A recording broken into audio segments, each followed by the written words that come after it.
Hello students, आपका welcome है हमारे आज के यूट्यूब चैनल आईएमएस में। जो कि हमारी आज की वीडियो क्लास 12th के लिए हिस्ट्री के लिए है, जो कि हिस्ट्री के फर्स्ट बुक से फर्स्ट चैप्टर यानी कि ईंट मनके और अस्थियां चैप्टर से हमारा जो टॉपिक है आज का वो डिस्कस होने वाला है। तो हमारा आज का जो टॉपिक है वो है मोहनजोदड़ो, यानी एक सुनियोजित शहर जिसका नाम मोहनजोदड़ो था। किस काल में? हड़प्पा कालीन काल में। उसका डिस्कशन आज हम करने वाले हैं। तो मोहनजोदड़ो के बारे में आज हम इस वीडियो में कम्प्लीटली डिस्कस करने वाले हैं एंड होप कि आपको ये वीडियो ज़रूर ज़रूर ज़रूर समझ आएगी। ओके, तो लेट्स स्टार्ट। चलिए हम अपने इस वीडियो को आगे बढ़ाते हुए देखते क्या है कि हमारा मोहनजोदड़ो एक नियोजित शहरी केंद्र का इसको दर्जा दिया गया है, यानी कि हड़प्पा की खोज मोहनजोदड़ो से पहले की गई थी, लेकिन जब मोहनजोदड़ो की खोज की गई तो देखा गया कि हड़प्पा से ज़्यादा जो विकसित एक शहर के रूप में जो था वो क्या था? मोहनजोदड़ो ही था। क्यों? क्योंकि इसकी कुछ खास बातें हैं जिनको हम आगे पढ़ने वाले हैं। जैसे कि इसकी जो संरचना थी, इसका जो स्ट्रक्चर था वो एक प्लानिंग के साथ तैयार किया गया था। ठीक है, तो चलिए अपनी वीडियो को आगे बढ़ाते हुए हम सारे डिस्कशन को वन बाय वन क्लियर करेंगे। चलिए, तो हमारा जो टॉपिक है मोहनजोदड़ो एक नियोजित शहरी केंद्र। ठीक है, तो आपका इससे क्वेश्चन पुट अप होता है कि मोहनजोदड़ो, या तो मोहनजोदड़ो की विशेषताओं का वर्णन कीजिए, या फिर मोहनजोदड़ो एक नियोजित शहरी केंद्र था, इसका वर्णन करें। ठीक है, चलिए तो हम देखते हैं क्या है, आगे बढ़ते हैं अपनी वीडियो में। हमारी वीडियो में देखिए क्या कहा जा रहा है। फर्स्ट ऑफ ऑल कि मोहनजोदड़ो को सबसे प्रसिद्ध, ठीक है, मोहनजोदड़ो सबसे प्रसिद्ध पूरा स्थल माना जाता है, लेकिन सबसे पहले जो खोजा गया स्थल है वो क्या था? हड़प्पा था। यानी कि वैसे तो जो क्या कहते हैं कि मोहनजोदड़ो बेशक एक नियोजित शहरी केंद्र था, लेकिन इसको सबसे पहले नहीं ढूंढा गया। ठीक है, सबसे पहले किसको ढूंढा गया था? हड़प्पा स्थल को।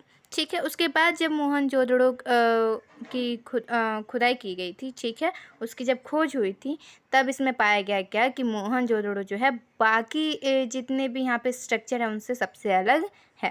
तो आगे देखिए, यहाँ की मोहनजोदड़ो की जो बस्तियाँ थी उसको दो भागों में बांटा गया था। दो भागों में इसको विभाजित किया गया था। एक छोटा लेकिन ऊंचाई पर था, यानी कि एक छोटा स्ट्रक्चर था जो काफ़ी हाइट पर था, और दूसरा स्ट्रक्चर बहुत बड़ा था लेकिन उसे नीचे बनाया गया था। ठीक है, अक्सर हम इसको जो ऊंचाई पर जो शहर बना हुआ था उसको हम अक्सर दुर्ग के नाम से जानते हैं, और जो नीचे बना हुआ था उसको हम अक्सर निचला शहर के नाम से जानते हैं। देखिए जैसे कि यहाँ पर दिखाया गया, आपको दुर्ग और निचला शहर का नाम दिया गया था। ठीक है, दुर्ग की ऊंचाई का कारण था कि यहाँ की संरचनाएं कच्ची ईंटों के चबूतरे पर बनी थी। दुर्ग को दीवारों से घेरा गया था, यानी कि जिस तरीके से पहले राजा महाराजा अपने राज्यों की किलाबंदी किया करते थे, उसी तरीके से दुर्ग को क्या चारों तरफ से घेरा गया था। क्यों? ताकि उसको निचला शहर से अलग किया जा सकते, यानी कि निचला शहर और दुर्ग को दोनों को अलग अलग स्ट्रक्चर दिखाने के लिए उन दोनों को ही क्या है, चारों तरफ से घेरा गया था। निचला शहर भी घेरा गया था और दुर्ग को भी चारों साइड से घेरा गया था। ठीक है, आगे देखिए, आगे हमारी वीडियो में है क्या कि निचला शहर पे दीवार से घेरा गया था। इसके अतिरिक्त कई भवन ऐसे थे जिनको ऊंचे चबूतरों पर बनाया गया था। ठीक है, देखिए यहाँ पर बाकी आपको श्रमिक की बातें बताई गई हैं, तो ये आपके लिए इम्पॉर्टेंट नहीं है। बाकी हम यहाँ पर उन्हीं पॉइंट्स पर डिस्कशन चालू रखेंगे जो हमारे लिए इम्पॉर्टेंट है। देखिए यहाँ पर देखिए क्या कहा जा रहा है कि यहाँ पर नियोजन का अनुमान लेके नियोजन किया गया था। यहाँ पर ऐसा माना जाता है क्या कि यहाँ पर नियोजन के तरीके को अपनाया गया था। क्यों? क्योंकि यहाँ का स्ट्रक्चर जो था वो, यहाँ पर कुछ ऐसी चीज़ें मिली हैं जिनको देखकर पुरातात्विक जो है ये अनुमान लगाते हैं कि मोहनजोदड़ो जो शहर था उसको जिस ढंग से बनाया गया था उसके लिए सबसे पहले क्या की गई थी? प्लानिंग की गई थी, जिसको यहाँ नियोजन के नाम से हम पढ़ रहे हैं। ठीक है, तो यानी कि जिस तरीके से देखिए हड़प्पा काल समय में तो उस टाइम तो इतना टेक्नोलॉजी नहीं था, लेकिन फिर भी एक शहर के निर्माण के लिए क्या किया गया था, उन्होंने पहले प्लानिंग बनाई थी, देन उसके बाद वहाँ पर स्ट्रक्चर अपना जो था वहाँ पर शहर को बनाना शुरू किया था। ठीक है। तो उस टाइम में इतनी बिना किसी टेक्नोलॉजी के और इतना सब कुछ प्लानिंग करके और इतने अच्छे से सब कुछ स्ट्रक्चराइज़ करना बहुत बड़ी बात है। ठीक है। चलिए, तो आगे क्या है हमारा कि इसके जो यानी कि वहाँ पर नियोजन किया गया था, इसका लक्षण क्या था कि ईंटें शामिल हैं इनमें। क्यों? क्योंकि ईंटों की जो लंबाई और चौड़ाई थी एक निश्चित अनुपात में थी। यानी कि मान लेते अगर आपके पास प्लानिंग नहीं है तो ईंटों की लंबाई, चौड़ाई, ऊंचाई कुछ भी गड़बड़ हो सकता है, लेकिन वहाँ पर जो ईंटों की लंबाई और चौड़ाई थी एकदम फिक्स रेशियो में था, जिसके कारण यहाँ पर पुरातात्विकों का कहना है कि जिस तरीके से ईंटों का जो रेशियो वो फिक्स्ड है, उस तरीके से हम कह सकते हैं कि यहाँ पर पहले प्लानिंग की गई होगी कि किस तरीके से ईंटों का रेशियो रखा जाएगा। ठीक है। उसके बाद देखिए, यही सारी ईंटों का यूज़ क्या था, हड़प्पा सभ्यता के निर्माण में किया गया था। आगे देखिए कि मोहनजोदड़ो को एक नियोजित केंद्र कहा जाता है, शहरी केंद्र कहा जाता है। इसका एक रीज़न है कि नालों का निर्माण, क्योंकि नालों का निर्माण उस टाइम पे इस तरीके से किया गया था कि अक्सर हम आज के टाइम में अगर उसे देखें तो वैसे तरीक़ों को हम आज के टाइम में स्ट्रक्चराइज़ करते हैं। ठीक है। लेकिन उस टाइम में इस तरीके से ऐसी नई पद्धति से नालों का निर्माण करना काफ़ी बड़ी बात थी। तो इस वजह से क्या है उसको, यानी कि उस टाइम के मोहनजोदड़ो को हमारे इस टाइम के शहरों से कंपेयर किया गया है। ठीक है। याद रखिएगा, जब पुरातात्विक किसी भी चीज़ का सर्वेक्षण करते हैं या उसका पता लगाने की खोज करते हैं, क्योंकि पुरातात्विक कोई भगवान नहीं है कि हाँ किसी भी चीज़ की खोज करने के बाद उन्होंने उसका मतलब विवरण दे दिया। वो पहले क्या है, उनको कंपैरिजन करते हैं। कंपैरिजन किनके बीच होता है, जो मतलब पूरा वस्तु है, यानी कि खुदाई के दौरान जितनी भी पुरानी वस्तुएं मिलती हैं उनका कंपैरिजन करेंगे किसके साथ, जो आज के टाइम में जितनी भी वस्तुएं हैं। ठीक है। तो यानी कि पुरानी वस्तुओं का कंपैरिजन आधुनिक समय में, यानी कि मॉडर्न टाइम के वस्तुओं के साथ कंपैरिजन करके उन चीज़ों के बारे में वो पता लगाते हैं। ठीक है। तो ठीक उसी तरीके से यहाँ पर एक है हमारा टॉपिक नालों का निर्माण। तो नालों के निर्माण में देखिए यहाँ पर क्या कहा जा रहा है कि हड़प्पा शहरों की सबसे अनूठी विशिष्ट में से एक ध्यानपूर्वक नियोजित जल निकास प्रणाली थी। यानी कि ये जो जल निकास प्रणाली थी वो एक योजनाबद्ध तरीके से तैयार की गई थी, पूरी प्लानिंग के साथ। ठीक है। तो यहाँ देखिए, यहाँ की सड़कों तथा गलियों को लगभग एक ग्रिड पद्धति में बनाया गया था और ये एक दूसरे को समकोण पर काटते थे। यानी कि 90 डिग्री के एंगल पर ये सारी गलियाँ, सड़कें एक दूसरे को क्या करती थी, बाइसेक्ट यानी कट करती थी। ठीक है। आगे देखिए, पहले नालियों के साथ गलियों को बनाया जाता है। जिस तरीके से देखिए आज के मॉडर्न टाइम में भी पहले क्या है, नालियों के साथ पहले सड़कों को बनाया जाता है, गलियों को बनाया जाता है, फिर उनके अगल बगल में आवासों का, यानी कि उसके बाद हम वहाँ पर अगल बगल में घरों को बसाना शुरू करते हैं। ठीक उसी तरीके से उस टाइम में भी क्या था कि मोहनजोदड़ो में जो जल निकास प्रणाली थी उस टाइम पे पहले क्या है, नालियों का पहले सड़कों के साथ निर्माण किया गया, फिर उनके किनारे किनारे क्या है, आवासों का निर्माण किया गया। ठीक है। आगे देखिए, आगे है इसमें क्या कि पहले नालियों के साथ गलियों को बनाया गया था। ठीक है। फिर उनके अगल बगल में आवासों का निर्माण किया गया।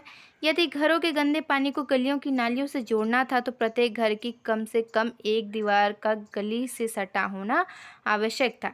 यानी कि जिस तरीके से हमारे घर का जो गंदा पानी नालियों के थ्रू जो बाहर वाले नालियों में जाके मिलता है, तो उसके लिए इम्पॉर्टेंट क्या होता है कि कम से कम हमारा घर की एक जो दीवार है वो हमारी गली से सटी होनी चाहिए। और जाहिर सी बात है कि उस टाइम में क्या है, गली से पहले नालियों को सटा कर बनाया जाता था। तो डेफिनेटली आपके घर की जो गंदे पानी का नाली है वो कहाँ जाकर मिलेगा, बाहर जो सड़कों गलियों के साथ जो नालियों को बनाया गया है। ठीक है। तो यानी कि देखिए सारा स्ट्रक्चराइज वो है जो आज के टाइम में हम शहरों में या अभी भी गांव में भी काफ़ी ऐसा स्ट्रक्चराइज चल रहा है, तो हम देखते हैं। तो इस तरीके से जो है कि ये जो चीज़ें थी उस टाइम में हड़प्पा कालीन समय में पाई गई हैं, मोहनजोदड़ो के शहर में पाया गया है। ठीक है। तो यानी कि उस टाइम के लिए बहुत बड़ी बात है, क्योंकि आज के टाइम में हमारे पास बहुत सारी यूनिक टेक्नोलॉजीज़ हैं, लेकिन उस टाइम में ऐसा कुछ नहीं था। चलिए अब हम आगे पढ़ते हैं। आगे अगर हम आएँ तो आगे है हमारा गृह स्थापत्य, यानी कि अब घरों का स्ट्रक्चर, घरों की बनावट वहाँ पर कैसे थी उसके बारे में अब हम जानेंगे। देखिए, मोहनजोदड़ो का निचला शहर आवासीय भवनों के उदाहरण प्रस्तुत करता है। यानी कि देखिए, जो दुर्ग जो था जिसको हाइट पे बनाया गया था, उसको कुछ खास कामों के लिए ही यूज़ किया जाता था, ठीक है। वो डेली के लिए यूजेस में नहीं था, ठीक है। उसको कुछ खास जैसे अनुष्ठानिक यानी धार्मिक कार्यों के लिए, कोई फेस्टिवल सेलिब्रेशन के लिए, ठीक है। ऐसे ऐसे टाइम पर क्या है, वहाँ पर दुर्ग पर लोग अपना जाके सेलिब्रेशन किया करते थे। लेकिन जो मोहनजोदड़ो का जो निचला शहर है, उसको एक आवासीय स्थल माना गया, यानी जहाँ पर जनरल लोग वहाँ पर रहते थे, ठीक है। आगे देखिए, इनमें से कई एक आंगन पर केंद्रित थे। यानी कि निचले शहर के जो घरों की बनावट थी वो क्या थी, आंगन पर केंद्रित थे। यानी कि बीचों बीच घरों के आंगन हुआ करता था और चारों ओर कमरे बने होते थे, ठीक है। यानी कि बीचों बीच आंगन और फिर उसके चारों साइड से कमरों का निर्माण किया जाता था। आगे देखिए, संभवतः आंगन खाना पकाने और कटाई करने जैसी गतिविधियों का केंद्र था। यानी कि जैसे कि होता क्या है कि हमारे आंगन में हम उसका यूज़ कब करते हैं, जैसे गर्मी के टाइम में हवा खाने के लिए तो आंगन में बैठ गए, ठीक है। या सर्दियों के टाइम में आप धूप सेकने के लिए तो कुछ ऐसे काम लेके बैठ जाते थे आंगन में, जो क्या है हम वहाँ पर कर सकते हैं। जैसे कि यहाँ खाना पकाने, ठीक है, कटाई करने जैसे काम, ये सारे काम क्या थे, आंगन में बैठ के किया जा सकता था। आगे देखिए, खास तौर से गर्म और शुष्क मौसम में, यानी कि ये वही बात बोल रहे हैं, खास तौर पर आंगन का यूज़ क्या है, सर्दियों और गर्मियों में अलग अलग चीज़ों के लिए उपयोग किया जाता था। आगे देखिए, यहाँ एक अन्य रोचक पहलू लोगों द्वारा अपनी एकांतता को दिया जाने वाला महत्व था। यानी कि निचले शहर में जो लोग रहते थे वो क्या थे, अपनी एकांतता को महत्व, यानी कि वो काफ़ी शांतिपूर्ण जीवन व्यतीत करते थे। उनको शांति बहुत ज़्यादा पसंद थी, ठीक है। इसलिए वो क्या करते थे कि भूमि तल पर बनी दीवारों में खिड़कियां नहीं हैं। यानी कि मोहनजोदड़ो के निचले शहर में जितने भी घरों का स्ट्रक्चर देखा गया, उन्होंने, क्योंकि उनके घरों के स्ट्रक्चर को देखकर ऐसा लगा कि वो क्या है, शांति को बहुत ही बढ़ावा देते हैं, शांतिपूर्ण जीवन व्यतीत करना पसंद करते थे। इसलिए वो अपने घरों में कोई भी खिड़की नहीं बनवाते थे, ताकि ना तो अंदर की आवाज़ बाहर जाए और बाहर की आवाज़ कोई भी अंदर ना आ सके, ठीक है। आगे देखिए, इसके अतिरिक्त मुख्य द्वार से आंतरिक भाग अथवा आंगन का सीधा अवलोकन नहीं होता है। यानी कि जिस तरीके से अब अभी का जो स्ट्रक्चर हो गया है घरों का, उस टाइम में क्या, अगर आप बीच आंगन में बैठ जाते हैं तो आपको मेन गेट से क्या है, बाहर का भी आप बाहर भी देख सकते हैं और बाहर के लोग आपको, यहाँ तक कि आपके घर के अंदर भी देख सकते हैं। लेकिन उस टाइम में मोहनजोदड़ो के नियोजित शहरी केंद्र में क्या होता था, कि उस टाइम में घरों की बनावट इस तरीके से होती थी कि आप ना तो अंदर बैठे बैठे बाहर का कुछ देख सकते हैं और ना ही बाहर के लोग अंदर घर का कोई भी हिस्सा देख सकते हैं, ठीक है।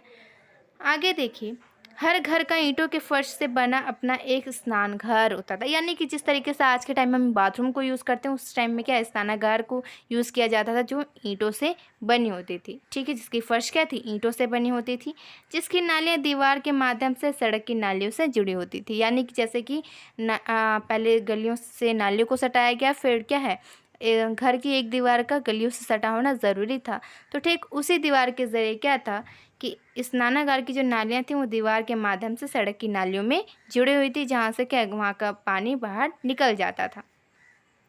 कुछ घरों में दूसरे तल या छत पर जाने हेतु बनाई गई सीढ़ियों के अवशेष भी मिले। यानी कि जिस तरीके से हम आज के टाइम में छत बनाते हैं और वहाँ पर ऊपर चढ़ने के लिए सीढ़ियाँ होती हैं, उसी टाइप के क्या है, अवशेष उस टाइम में मिले हैं, ठीक है।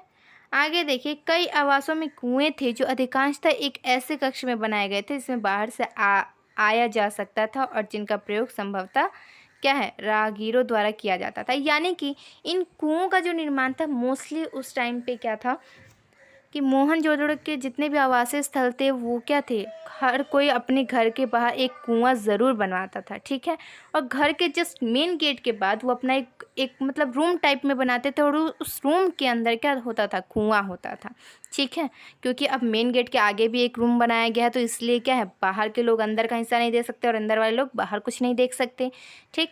लेकिन जो कुएं वाला जो घर होता था उसमें एक्चुअली उसको क्यों बनाया जाता, ताकि ज़्यादातर उसका इस्तेमाल राहगीर यानी कि राह में चलते फिरते व्यक्ति करते थे, जिनको प्यास लगी तो वो उस कमरे में जाकर क्या पानी पी सकते थे। इस वजह से उस टाइम में क्या है, लगभग 700 के लगभग में कुओं की संख्या पाई गई है, यानी कि मोस्टली इसका यही अनुमान है क्या कि उस टाइम में ज़्यादातर लोग अपने क्या है घरों के बाहर एक कुआं बनवाते थे। चलिए आगे बढ़ते हैं हम। आगे आते हैं हम अपने स्ट्रक्चर दुर्ग, यानी कि अब निचले शहर के बारे में हमने पढ़ लिया, नालियों की संरचना पढ़ ली। अब हम पढ़ेंगे दुर्ग के बारे में जो काफ़ी हाइट पे बनी होती थी। ठीक है, इसका देखिए, इसका विशिष्ट सार्वजनिक प्रयोजन के लिए किया जाता है, यानी कि जिनका प्रयोग संभवतः दुर्ग पर हमें ऐसी संरचनाओं के साक्ष्य मिलते हैं जिनका प्रयोग संभवतः विशिष्ट सार्वजनिक प्रयोजन यानी कि जहाँ पर सभी लोग इकट्ठा होते हैं।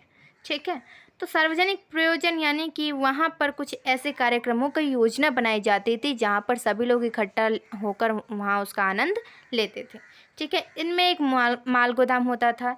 एक ऐसी विशाल संरचना है जिसके ईंटों से बने केवल निचले हिस्से शेष हैं, जबकि ऊपरी हिस्से जो संभवतः लकड़ी से बने थे बहुत पहले ही नष्ट हो गए। जाहिर सी बात है, जो ईंटें हैं, ठीक है, वो क्या है, बच गए हैं, और ऊपर की जो संरचना जो उसकी लकड़ियों से बनावट थी वो क्या है, ख़त्म, नष्ट हो चुकी है। आगे देखिए, यहाँ पर भी एक विशाल स्नानागार है। अगर आप देखेंगे तो यहाँ पर दुर्ग में बहुत ही विशाल स्नानागार था, जहाँ पर उस स्नानागार में उतरने के लिए सीढ़ियाँ भी बनाई गई थी।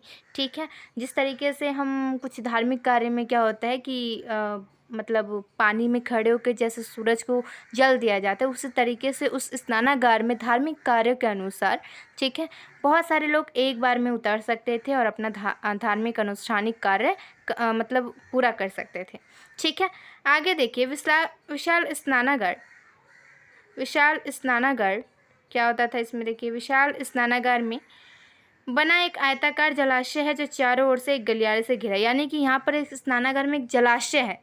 ठीक है, जैसे आज के टाइम में हम जैसे स्विमिंग पूल का जिक्र कर सकते हैं, जैसे क्योंकि वो जलाशय के रूप में काम कर रहा है जहाँ पर पानी आके इकट्ठा होता है। ठीक है, तो यहाँ पर क्या है, चारों ओर से एक गलियारे से घिरा होता था। जलाशय के तल तक जाने के लिए इसके उत्तरी और दक्षिणी भाग में सीढ़ियाँ बनाई जाती थी। ठीक है, यानी कि इसके तल तक जाने के लिए आपको सीढ़ियों का सहारा लेना पड़ता था। जलाशय के किनारों पर ईंटों को जमा कर तथा जिप्सम के गारे के प्रयोग से इसे जलबद्ध किया जाता था। मोस्ट इम्पॉर्टेंट क्वेश्चन यहाँ पर आपका ऑब्जेक्टिव क्वेश्चन भी बन गया है कि स्नानागार के जलाशय के किनारों पर ईंटों को किस पदार्थ द्वारा क्या है, किस गारे का प्रयोग करके जमाया जाता था, जलबद्ध किया जाता था, तो आपका आंसर होगा जिप्सम।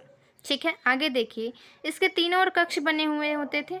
ठीक है, जिनमें से एक में एक बड़ा कुआं था जलाशय से पानी, ठीक, यानी तीनों बड़े कक्ष में एक में क्या होता था, एक बड़ा सा कुआं होता था, जलाशय से पानी एक बड़े नाले में बह जाता था। इसके उत्तर में एक गली के दूसरी ओर एक अपेक्षाकृत छोटी संरचना थी जिससे 8 स्नानागार बनाए गए थे। ठीक है, आगे देखिए, एक गलियारे के दोनों चार स्नानागार बने थे दोनों ओर, यानी कि गलियारे के दोनों तरफ 4 स्नानागार, यानी कि यहाँ पर इतने सारे स्नानागार की संरचना थी कि यहाँ पर जब सार्वजनिक कार्यों का आयोजन किया जाता था तो सभी लोग क्या है, अपने धार्मिक कार्यों को एक बार में ही एक समय पर ही निपटा सकते थे। आगे देखिए, दुर्ग क्षेत्र में कई विशेष संरचनाओं के साथ साथ इनके मिलने से इस बात का स्पष्ट संकेत मिलता है कि इसका प्रयोग किसी प्रकार के विशेष अनुष्ठानिक स्नान के लिए किया जाता था। ठीक है, यानी कि यहाँ पर आपका हो गया है स्पष्ट कि ये विशेष रूप से क्या है, कुछ खास फेस्टिवल्स को सेलिब्रेट करने के लिए या कुछ खास धार्मिक अनुष्ठानिक कार्यों के लिए दुर्ग का इस्तेमाल किया जाता था। ठीक है, तो होप कि आपको ये वीडियो ज़रूर समझ में आई होगी, और अच्छी लगे तो ज़रूर बताइएगा कमेंट बॉक्स में, ताकि मैं नेक्स्ट वीडियो भी अपलोड कर सकूं आप लोगों के लिए। Thank you so much.